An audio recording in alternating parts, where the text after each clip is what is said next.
नमस्कार, आपका बहुत बहुत स्वागत है। मैं हूं आपके साथ वर्षा शर्मा। रुक करेंगे मध्य प्रदेश की खबरों की ओर। इंदौर स्थित डेली कॉलेज में पूर्व प्रधानमंत्री एवं भारत रत्न स्वर्गीय अटल बिहारी वाजपेयी जी की जन्म शताब्दी के उपलक्ष्य में भव्य कार्यक्रम शून्य से एक शताब्दी अटल भारत की आयोजन किया गया। इस अवसर पर उपराष्ट्रपति सीपी राधाकृष्ण मुख्य अतिथि के रूप में उपस्थित रहे। कार्यक्रम में अटल बिहारी वाजपेयी जी के दूरदर्शी नेतृत्व, राष्ट्र निर्माण में उनके योगदान और भारतीय राजनीति में उनके अमिट प्रभाव पर प्रकाश डाला गया। वक्ताओं ने कहा कि अटल जी का जीवन सरलता, ऋण, विचारधारा और लोकतांत्रिक मूल्यों के प्रति अटूट प्रतिबद्धता का प्रतीक रहा है। समारोह के दौरान विद्यार्थियों और शिक्षकों की सहभागिता उल्लेख्य रही। विभिन्न प्रस्तुतियों के माध्यम से अटल जी के विचारों, कवि, व्यक्तिगत और राष्ट्र हित में लिए गए ऐतिहासिक निर्णय को बताने की याद किया गया। कार्यक्रम का उद्देश्य युवा पीढ़ी को अटल बिहारी वाजपेयी जी के आदर्शों और राष्ट्र सेवा की भावना से प्रेरित करना रहा।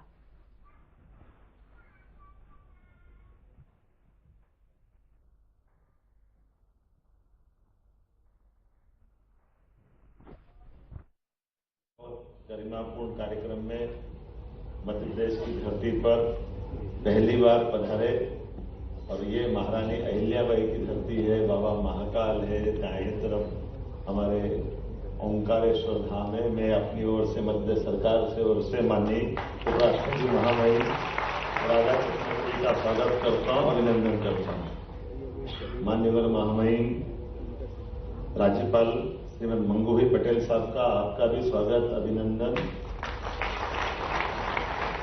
माननीय मंत्री श्रीमान कैलाश विजयवर्गीय जी, माननीय मंत्री श्रीमान तुलसीराम सिलावट जी, माननीय सांसद शंकर ललवानी जी, हम सबकी ताई, आदरणीय ताई, आपका अभिनंदन। और महापौर पुष्पमित्र भार्गव जी, माला दीदी का तो स्नेह और उनका आज का जो चेहरे का आभा मंडल कार्यक्रम के साथ खिलता जा रहा आनंद अलग प्रकार से आज सम्मानित होने वाले माननीय सुप्रसिद्ध कविवर और पूर्व विधायक माननीय सत्यनारायण सत्तन जी, डॉक्टर सत्यनारायण जेठिया जी, माननीय जगदाले जी, श्री संजय जगदाले जी, माननीय पराग शुक्ला जी, इस अवसर पर आमंत्रित सभी आगंतुक अतिथिगण, भाइयों बहनों, पत्रकार साथियों, सच में राष्ट्रनीति के शिखर पुरुष, राजनीति के अजात शत्रु और विचारों की दृढ़ता और भारतीय लोकतंत्र की मर्यादा के प्रति भारत रत्न अटल बिहारी वाजपेयी जी की स्मृति पे आयोजन, मैं आप सबका प्रणाम करता हूं, आप सबको बधाई देता हूं। इतना ये सुंदर आयोजन,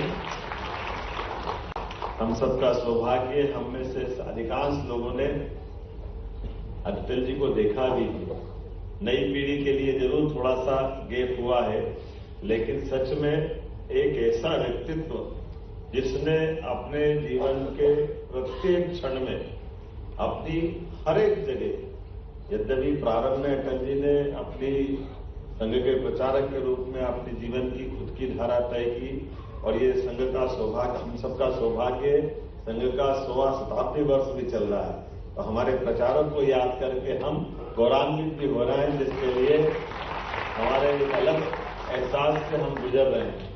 और ऐसे भारत माता के चरणों में सत नमन करने वाले, अपने जीवन को होम करने वाले अटल जी, जिनने प्रचारक करके तो जीवन में अपना कदम बढ़ाया, लेकिन पत्रकार बन के भी राष्ट्र, धर्म, पांचजन्य, इतने प्रकार से उनने अपने आप को, और लखनऊ से नानाजी देशमुख, ये तीनों ने अपनी जो जिस प्रकार से यात्रा प्रारंभ की, और अटल जी का उसके बाद का क्रम भी हम सब याद रखें कि अटल जी बाद में जनसंघ के जमाने से जनता पार्टी, भारतीय जनता पार्टी, हर काल हर युग में ऐसा लगता है कि हमारी राजनीतिक यात्रा वाली इस पार्टी में अगर अटल जी का थोड़ा सा स्थान एक तरफ करें तो ऐसा लगता है कि बहुत गेप हो जाएगा, बहुत कमी रह जाएगी। और समान रूप से भारतीय लोकतंत्र के लिए एक ऐसा लोकसभा में बोलने वाला व्यक्तित्व जिसकी दहाड़ से हर प्रधानमंत्री अपने आप में अपने कर्तव्य के प्रति सचेत होता था और मन से तारीफ करता था कि हाँ, हमें गर्व है हमारी इस पार्लियामेंट में अटल बिहारी वाजपेयी के साथ एक ऐसा व्यक्तित्व है जिसके आधार पर दुनिया का सबसे बड़ा लोकतंत्र गौरवान्वित होता है। हमें भी आनंद आता है। अटल जी का नेता प्रतिपक्ष के रूप में लगभग 50 साल तक अपोजिशन में बोलते रहना, यह आज के युग में भी कई लोगों को परामर्श होगा। और खास करके अब बड़ा अटपटा लगेगा, अटल जी को याद करते हैं, लेकिन क्या करें, नेता प्रतिपक्ष की भूमिका का कितना पवित्र पद उन्होंने धारण किया था कि जब जब आवश्यकता पड़ी इस देश को, चाहे बांग्लादेश का युद्ध हो या बाद के किसी और कालक्रम की बात हो, जब भी वो विदेश में गए, भारत माता को सदैव गौरवान्वित किया, लोकतंत्र को सदैव उन्होंने आनंद के साथ पूरे देश को आनंद के हिलोरों में डुबाने का काम किया। और ये बाकी के लिए भी सीख है कि जैसे अटल जी के लिए अभी वो पुरानी बात छोड़ दें, लेकिन छोड़े कैसे? पहली बार संयुक्त राष्ट्र संघ में हिंदी का गुलदस्ता, हिंदी को गौरवान्वित करने का मौका अगर किसी ने दिया तो अटल बिहारी वाजपेयी जी ने दिया है। अटल जी के जीवन का कितना अलग अलग प्रकार का पक्ष, कोई सोच ही नहीं सकता कि संयुक्त राष्ट्र संघ में हिंदी में कोई बोलेगा, लेकिन अटल जी ने न केवल हिंदी में बोले बल्कि बांग्लादेश के युद्ध में देश की सीमाओं पर लड़ने वाली सेनाओं के मनोबल को बढ़ाने के लिए और देश की प्रधानमंत्री को गौरवान्वित करते हुए साक्षात मां दुर्गा जगदम्बा के समान शक्ति की आराधना करने वाले उस भाव को जगाते हुए हमारी सेना और पूरे देश का मनोबल बढ़ाया। अब जब उनकी बात करते हैं तो आपातकाल के अंदर ऐसे पवित्र आत्मा और ऐसी लोकतंत्र के गला घोटने वाली घटना में बगैर संकोच आडवाणी जी के साथ अपनी जो कविताओं के माध्यम से, जिसके बारे में माननीय जेटली जी ने कह ही दिया, मैं दोहराऊंगा तो नहीं, लेकिन आज अपन उसको केवल याद करें, थोड़ा सा आगे बढ़ते थे कि 2 सांसद हो तब भी अपने दल के अंदर, तब भी अपने दल के विचारधारा पे प्रश्न खड़ा हो जाए तो वापस समान रूप से इतनी बड़ी पार्टी को खड़ा कर देना, यह हर एक किसकी बस की बात नहीं है। लेकिन अटल जी और उनके साथ सारे संघ के प्रचारकों के साथ जनता पार्टी से भारतीय जनता पार्टी की यात्रा कष्टकारी भी है। और उस कष्ट के बाद जब राजीव गांधी जी की हत्या हो जाती तब तो और चुनौती होती है। केवल 2 सांसद हमारे बचते हैं, लेकिन चाहे 2 सांसद हो चाहे 100 सांसद हो, अटल जी रहे, हमें इस बात का आनंद है। अटल जी का युग और बदलते दौर में इतने दलों के साथ, 24 दलों के साथ सरकार बना ले, वो सरकार चलाए, और सरकार चलाने में भी क्या पवित्रता है। एक वोट से भी अगर सरकार के बहुमत के मसले में फैसला हो जाए तो ऐसा लगे जैसे कुछ हुआ ही नहीं। मुझे मालूम है कई सारे विरोध के पक्षी नेताओं ने भी कहा, जिसमें चंद्रशेखर भी एक थे, कि कहीं ये एहसास तो करा देते कि ये ऐसा हो रहा तो हम मदद कर देते। लेकिन अटल जी के शब्दों में एहसास होगा कि अगर इस पाप के तरीके से बनाई गई सरकार को तो सीपीए से भी पकड़ना पसंद नहीं करेंगे। इतना पवित्रता का मन का भाव कि सरकार जाए तो चली जाए। सरकार के मामले में जो अपना उनका तरीका है, और 24 दलों के अभी ये कभी कल्पना करते कि ममता जी को तो आज भी कंट्रोल करना मुश्किल है, अटल जी ने सरकार कैसे करी होगी तो आज तो बंगाल का जो धमाल चलता रहता ममता का, वाकई कमाल है। क्या ममता, क्या जयललिता, जानी अटल जी कैसे इनको पूरा पाड़ते होंगे, कमाल ही कर देते हैं, कैसे काम चलता हो। और मायावती, हाँ, एक से बढ़ के एक, क्या मायावती, क्या जयललिता, क्या ममता, सब जगदम्बा ही जगदम्बा, आनंद ही आनंद, कैसे काम चलता होगा। लेकिन अटल जी आनंद के साथ आराम से धीरे धीरे, और उनकी दुनिया भी कैसी थी, सरकार चलाई तो कैसी चले। हम तो सब आनंद के साथ, इतने दलों की सरकार चलाए तो कलेजा चाहिए। और सरकार चलाने में भी जिस प्रकार से उन्होंने परमाणु बम के मसले पर निर्णय कराया और किया कि हाँ, भारत को शक्ति संपन्न होना चाहिए, भारत को स्वाभिमान के साथ जीने का अधिकार है, तो आनंद आता था। एक साथ नहीं फोड़े, रोज एक बम, आज एक बम फोड़ा, पूरा देश उछल गया, दूसरे दिन फिर दूसरा फोड़ दिया। लोगों ने कहा प्रतिबंध लगा देंगे, तो तीसरे दिन फिर फोड़ दिया। हमने कहा आप तो बिल्कुल बात नहीं करेंगे, चौथे दिन फिर फोड़ दिया। ये अटल जी कर सकते थे।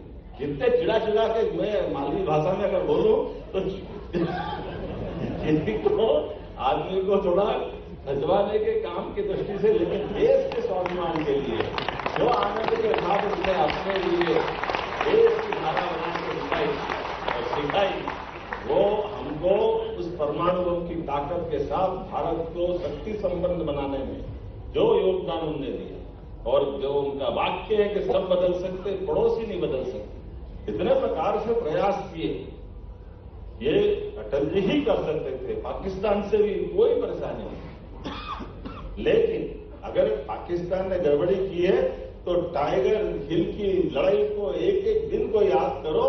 हमने न केवल टाइगर हिल में स्वाभिमान को बचाया, अपने देश की सीमाओं की रक्षा करके भी दुनिया में संदेश दिया। ये अटल जी ही कर सकते थे। हम सबका सौभाग्य जिस प्रकार से पाकिस्तान ने हमारी सीमाओं के अंदर आकर के, लेकिन एक नहीं बहुत सारी बात बोल सकते हैं। आज बोलने का नहीं है समय, केवल सुनने का है। और आज अटल जी का जब जन्म शताब्दी वर्ष मना रहे हैं तो उस आनंद में भी हम डूबे। मुझे इस बात की प्रसन्नता, माननीय महामहिम, हमारे यहाँ 25 तारीख को जब जन्म शताब्दी वर्ष का समापन होगा, हमारी सरकार के गठन के बाद माननीय प्रधानमंत्री जी के आशीर्वाद के साथ हमने हमारे हर वर्ग के कल्याण के लिए जो अटल जी का सपना था, इसलिए उनकी कविताओं के भाव में ध्यान में आ जाता है। कितने प्रकार से बोलते हैं, ऊंचे पहाड़ पर पेड़ नहीं लगते, पौधे नहीं उगते, ना घास जमती है सिर्फ बर्फ जो कफन की तरह सफेद और मौत की तरह ठंडी होती है। खेलती उससे बर्फ से क्या होता है, ये अटल जी बताते हैं।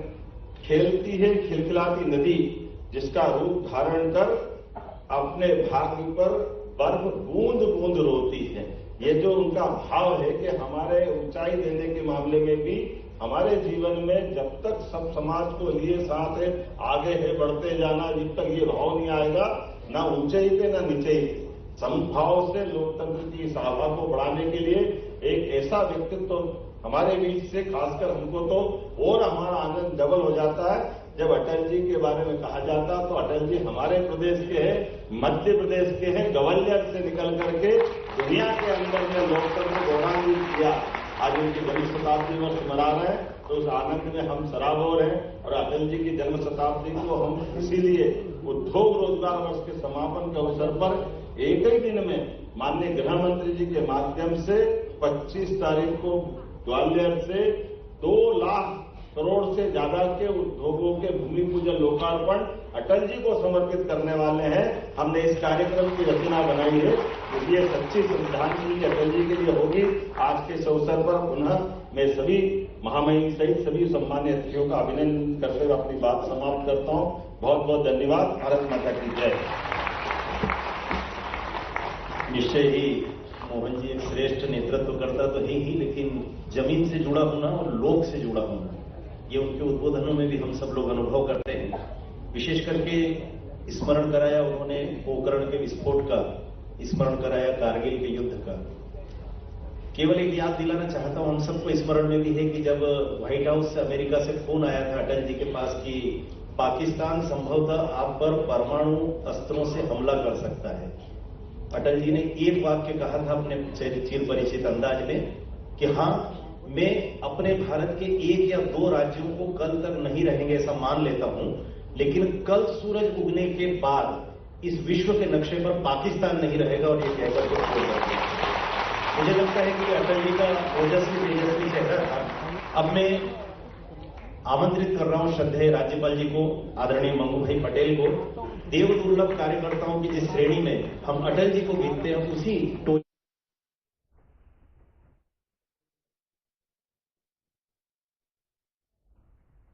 केंद्रीय कृषि मंत्री शिवराज सिंह चौहान ने वीबीजी रामजी बिल को लेकर बड़ा बयान दिया। उन्होंने कहा कि इस बिल को लाने का मुख्य उद्देश्य ग्रामीण रोजगार और गांवों के स्वर्गीकरण विकास को सशक्त बनाना है। केंद्रीय मंत्री ने कहा कि पूर्व में लागू मनरेगा योजना के तहत केवल 100 दिनों के रोजगार की गारंटी दी जाती थी, जबकि नई व्यवस्था के तहत इसे बढ़ाकर 125 दिनों का रोजगार सुनिश्चित किया गया है। इससे ग्रामीण क्षेत्रों में रोजगार के अवसर बढ़ेंगे और पलायन पर रोक लगेगी। शिवराज सिंह चौहान ने आगे कहा कि सरकार का लक्ष्य गांवों का विकास करना है। इसके लिए पंचायतों को अधिक अधिकार दिए गए हैं ताकि उन्हें छोटी छोटी जरूरतों के लिए अलग से फंड की मांग न करनी पड़े। पंचायतों की स्वयं निर्णय लेने की स्वतंत्रता देकर उन्हें मजबूत किया गया है। ये है विकसित भारत जी राम जी योजना, जी राम जी। और ये क्यों बनाई? नंबर 1, पहले की जो योजना थी मनरेगा, उसमें केवल 1 साल में 100 दिन का रोजगार मिलता था। हमने तय किया प्रधानमंत्री जी के नेतृत्व में, प्रधानमंत्री जी के साथ ने, कि अब 100 नहीं 125 दिन की रोजगार की गारंटी देंगे, 125 दिन की। तो 100 से बढ़ा के इसमें 125 दिन की गारंटी। और दूसरी चीज इसमें तय करी कि इससे लेकिन गांव के विकास के काम होना चाहिए भैया। बहुत से काम हो गए, बहुत से बचे भी हैं। और जैसे जैसे समय आगे बढ़ता है, नए नए काम की जरूरत बढ़ती जाती है। पहले तो कहीं मुरम रोड मिल जाती थी तो सांसद जी साल लो, श्रीफल लो, दाल खाओ, बाफले उड़ाओ। लेकिन अब बड़े बड़े रोड भी बनते हैं तो नए रोडों की जरूरत पूरी हो जाती है। तो इसमें पैसे का प्रावधान कितना प्रस्तावित है वो भी बता देता हूं मैं। इसमें जो प्रावधान किया है, जो होगा प्रस्तावित है 1,51,282 करोड़ रुपया। क्योंकि 125 दिन काम चाहिए तो पैसा ज्यादा चाहिए, तो एक तो ज्यादा पैसे का प्रावधान, लेकिन एक चीज जोड़ी है कि ये पैसा पानी में नहीं जाए। नहीं तो यहां की मट्टी खोद के वहां डाल दी और निकल गई मजदूरी। इस पैसे से काम होना चाहिए कि नहीं गांव के, बताओ? अरे जोर से बताओ। गांव के काम होना चाहिए। अब छोटे छोटे काम के लिए गली में, गांव की गली का फलाने जी रामलाल से लेकर श्यामलाल तक के घर का रोड बना दो। हमने ये तय किया है कि जो बनाना ये काम, उसके लिए पंचायत को हाथ फैलाने की जरूरत ना पड़े। सीधे गांव में बैठ के तय करो कि ये चीज बननी है हमारे गांव में। 1,51,000 करोड़ को 5 साल में बांटो तो 7.5 लाख करोड़ रुपया होते हैं। और ये 7 लाख तो गांव ही है कुल मिला के, और कई काम हो चुके। अगर इतना पैसा गांव में ढंग से लग गया तो बताओ गांव की जरूरत की चीजें पूरी हो जाएगी कि नहीं हो जाएगी? जोर से बताओ, हो जाएगी कि नहीं? तो ये अधिकार आपको दे रहे हैं कि गांव में ग्राम सभा बैठे, पंचायत तय करे कि धन्ना से लेकर पन्ना के घर तक नाली बनना तो बनाओ भैया। जो काम आंगनवाड़ी का भवन बनना है बनाओ, स्कूल भवन बनना है बनाओ, और कोई इंफ्रा का काम करना है बनाओ। पानी के जितने काम करना है जल संरक्षण के करो। इससे बहनें मेरी बैठी आजीविका मिशन वाली, इनको कई तरह के काम के लिए सेट की जरूरत और कई तरह की अधोसंरचना की जरूरत है, बनाओ। एफपीओ की जरूरत पड़े बनाओ, पैक्स को जरूरत पड़े बनाओ। और यहां तक के प्राकृतिक आपदा में मान लीजिए बाढ़ का पानी सीधे घुस रहा तो रिटर्निंग वाल बनाओ, पानी की निकासी की व्यवस्था करो। तो इस पैसे से केवल मजदूरी नहीं, गांव के विकास का काम सुनिश्चित किया जाएगा। क्योंकि विकसित गांव होंगे तो प्रधानमंत्री का संकल्प विकसित भारत का पूरा होगा। गांव के बिना विकसित भारत। भोपाल से बड़ी खबर है, जहां पीडब्ल्यूडी के इंजीनियर्स की हड़ताल, और इसके साथ ही बता दें कि 1000 से ज्यादा इंजीनियर करेंगे हड़ताल। कैजुअल लीव का दिया है आवेदन और इंजीनियर्स ने काम के दबाव का आरोप लगाया है। एक तरफा कार्रवाई से भी इंजीनियर्स नाराज हैं। इस वक्त की बड़ी खबर हम आपको बता रहे हैं, जहां प्रदर्शन और इसके साथ ही आवेदन और 1000 से ज्यादा इंजीनियर करेंगे हड़ताल। भोपाल से बड़ी खबर हम आपको बता रहे हैं, जहां पीडब्ल्यूडी के इंजीनियर्स की हड़ताल, 1000 से ज्यादा इंजीनियर करेंगे हड़ताल। कैजुअल लीव का बता दें कि आवेदन किया गया है और इसके साथ ही इंजीनियर से काम के दबाव का आरोप लगाया इंजीनियर्स ने। एक तरफा कार्रवाई का भी आरोप लगाया गया है। इस वक्त की बड़ी खबर हम आपको बता रहे हैं, जहां लीव को आवेदन किया गया है और इसके साथ ही बता दें कि एक तरफा कार्रवाई करने का आरोप लगाया गया है।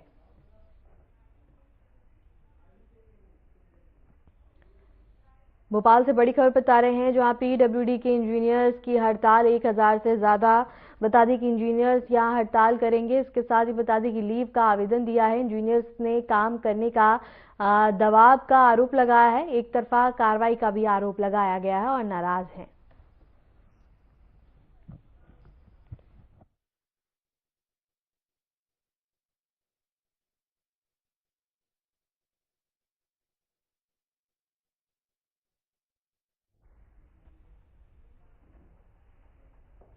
पौष माह के शुक्ल पक्ष की तृतीया तिथि की पावन अवसर पर उज्जैन स्थित श्री महाकालेश्वर मंदिर में बता दें कि सुबह होने वाली भस्म आरती के दौरान श्रद्धालु का सैलाब देखने को मिला। तड़के भोर से ही देश प्रदेश के हजारों भक्त मंदिर परिसर में पहुंच गए और बाबा महाकाल के दिव्य दर्शन कर पूर्ण लाभ अर्जित किया। भारी भीड़ को देखते हुए मंदिर प्रशासन द्वारा विशेष व्यवस्थाएं की गई। सुरक्षा बता दें कि कतारबद्ध दर्शन और यातायात प्रबंधन के लिए अतिरिक्त बल तैनात रहा। भस्म आरती के दौरान पूरा मंदिर परिसर हर हर महादेव की जयघोष से गूंज उठा। और एक खबर हम आपको उज्जैन से बता रहे हैं, जहां महाकाल मंदिर में सुबह सुबह सैलाब देखने को मिला। भक्त यहां आस्था में लीन होते हुए नजर आए। मंदिर परिसर में काफी ज्यादा भक्तों की भीड़ देखने को मिली और इसके साथ ही सभी श्रद्धालुओं ने बाबा महाकाल का आशीर्वाद प्राप्त किया, जहां हर हर महादेव से वातावरण गूंजता हुआ नजर आया। इसके साथ ही बता दें कि महाकाल के दिव्य दर्शन और बाबा महाकाल ने दर्शन दिए, जहां श्रद्धालुओं ने बाबा महाकाल का आशीर्वाद प्राप्त किया।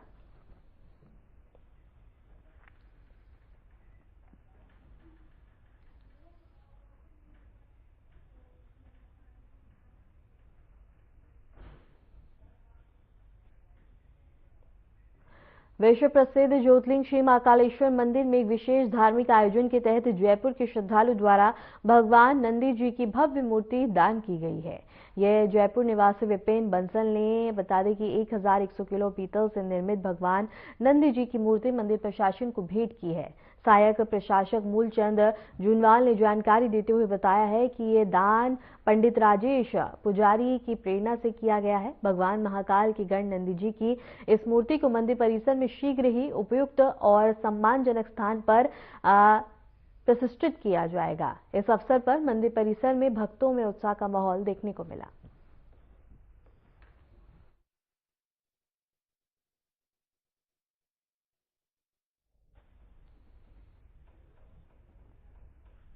रुक करेंगे बड़ी खबर की ओर। मध्य प्रदेश में बर्फीली हवाओं की चपेट में नजर आ रहा है। कोहरे से जनजीवन बुरी तरह से प्रभावित हो रहा है।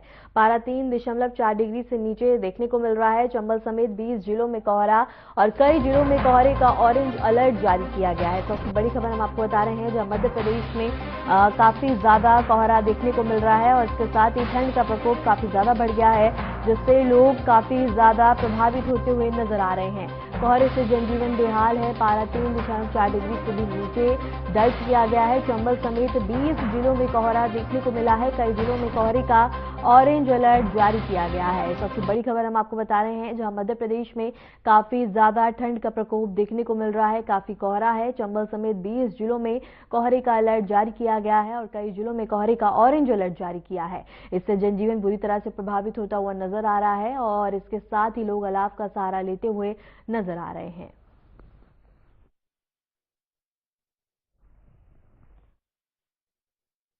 खबर हम आपको बता रहे हैं, जहां मध्य प्रदेश में ठंड का काफी ज्यादा प्रकोप देखने को मिल रहा है। कोहरे का अलर्ट जारी किया गया है। कई जिलों में कोहरे का ऑरेंज अलर्ट जारी किया है। चंबल समेत 20 जिलों में कोहरे का अलर्ट जारी किया है। फिलहाल के लिए मध्य प्रदेश की खबरों में इतना ही। नमस्कार।